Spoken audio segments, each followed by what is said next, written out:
కౌన్సిలర్లు మీరు గుర్తుపెట్టుకోండి 2 ఏళ్ళు ఇబ్బంది ఉంటుంది కానీ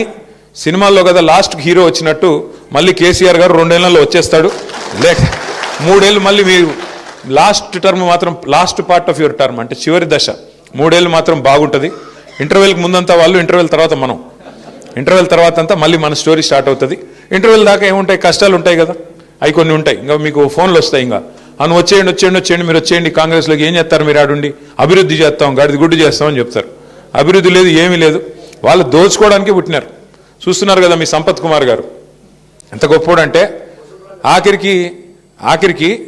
ఆడ స్థానికంగా ఉండే కాంట్రాక్టర్ రోడ్డు పని ఏదో చేస్తున్నాడు ఆయన పోయి కాంట్రాక్టర్ అధికార పార్టీ నాయకుడి మీద all India Congress committee secretary మీద ఆయన పోయి కంప్లైంట్ ఇచ్చినాడు పోలీస్ కంప్లైంట్ 8 కోట్లు అడుగుతున్నాడు యాడికెళ్ళి పని చేయాలి నేను ఇంకా ఉన్నాయంతా వీళ్ళు ఉడుచుకొని పోతే మేమేం పని చేసేది యాడికెళ్ళి చేస్తామని చెప్పి మీ స్థానిక కాంగ్రెస్ నాయకుడు మాజీ ఎమ్మెల్యే మీద కాంట్రాక్టర్లే బాహాటంగా దోపిడీ చేస్తున్నారు కాంగ్రెస్ వాళ్ళు మరి మాజీ ఎమ్మెల్యేనే ఇంత దోసుకుంటుంటే ఇంకా రేవంత్ రెడ్డి గారు ఎంత దోసుకుంటుండాలో మీకు తెలుసు 1000 కోట్లు ఇస్తా అని చెప్తున్నాడు ఆయన 1000 కోట్లు ఇస్తానని చెప్తా అంటే